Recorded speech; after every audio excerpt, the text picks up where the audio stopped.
મિત્રો વરસાદ એટલો થઈ ગયો છે કે અહીં રસ્તો ચાલવામાં પણ તકલીફ પડે છે. જો મારા ખેતર જવાનો રસ્તો ચાલુ વરસાદે ખાડા પડી ગયા છે. કોઈને કોઈ રસ્તો રિપેર કરવાનું સૂચતું નથી. જો રસ્તો ગાડાવાળો થઈ ગયો છે. એટલે આમાં શું છે,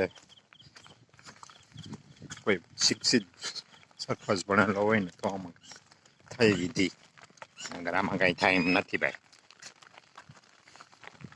વરસાદ જો પાણીના ખાડા ભરાઈ ગયા છે, બાજુમાં પણ પાણીના ખાડા ભરાઈ ગયા છે. વરસાદ એટલો થઈ ગયેલો છે કે સબ બધી જગ્યાએ જળ જળ જળ જળ.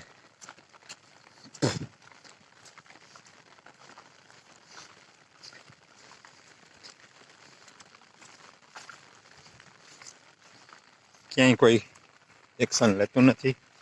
બસ મજા કરવાનું. આપણે મતદાન ભજીયા ખાઈને જઈએ છીએ તો આપણે ભોગવવાનું જ છે ભાઈ.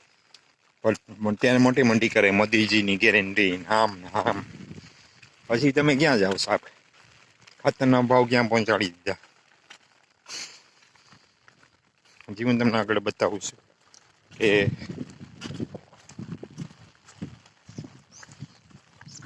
જો જી હા, પાણીનો ડેમ ભરાઈ ગયા છે. બધી જગ્યાએ પાણી પાણી થઈ ગયું છે.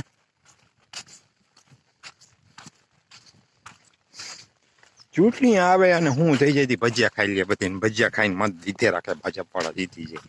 ચૂંટણી આવે ને શું કરે છે કંઈ ખબર નથી પડતી. પછી 5 વાર સુધી કોઈ જોવા નથી આવતું. એ કોઈ જોવે નહીં. ચૂંટણી આવે એટલે બસ ભજીયા ખાઈને મત દઈ આવો. તમારા ભજીયા પછી 5 વાર સુધી ખાધે રાખવાના.